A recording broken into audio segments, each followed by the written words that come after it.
আসসালামু আলাইকুম। আশা করি সবাই ভালো আছেন। আমি আজকে আপনাদেরকে দেখাবো কিভাবে বাসায় ঘি তৈরি করতে হয়। ঘি তৈরি করার জন্য আমি দুধের সরগুলো উঠিয়ে রেখেছিলাম, আর সেই সরগুলো এখন বেটে নিচ্ছি খুব ফ্রেশভাবে। আপনারা চাইলে ব্লেন্ডার দিয়ে ব্লেন্ডও করে নিতে পারেন। আমার কাছে মনে হয় ব্লেন্ডারের চাইতে পাটায় বেটে নিলে বেশি ফ্রেশ হয়। এই দেখুন, আমার সরগুলো বেটে নেওয়া শেষ। অনেক সুন্দর ফ্রেশ হয়েছে। ঘি স্বাস্থ্যের জন্য উপকার, সেটা আমাদের সকলেরই জানা। তবে হ্যাঁ, দোকানের তৈরি ঘিতে অনেক মেডিসিন থাকে, যা স্বাস্থ্যের জন্য উপকারের চেয়ে অপকারই বেশি হয়।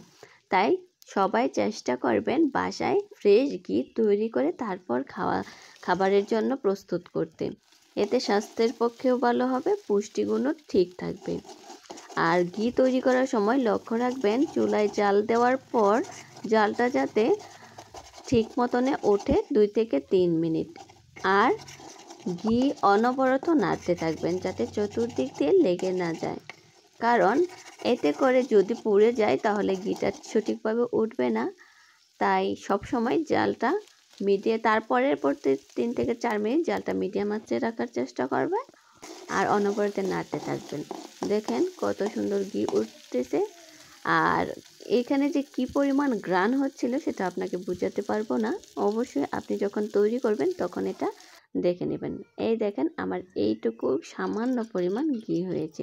তবে যাই হোক, এটা স্বাস্থ্যের জন্য খুবই উপকারী। বাচ্চাদেরকে অবশ্যই চেষ্টা করবেন বাসায় তৈরি ঘি খাওয়ানোর।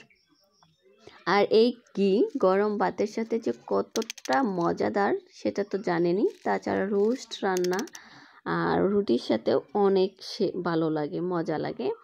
যাই হোক, আমার এই পরিমাণ ঘি হয়েছে। আর এই ঘিটুকু কিন্তু 2 থেকে 3 ঘন্টা পর দোকানের মতো একদম দানা দানা হয়ে জমে যাবে।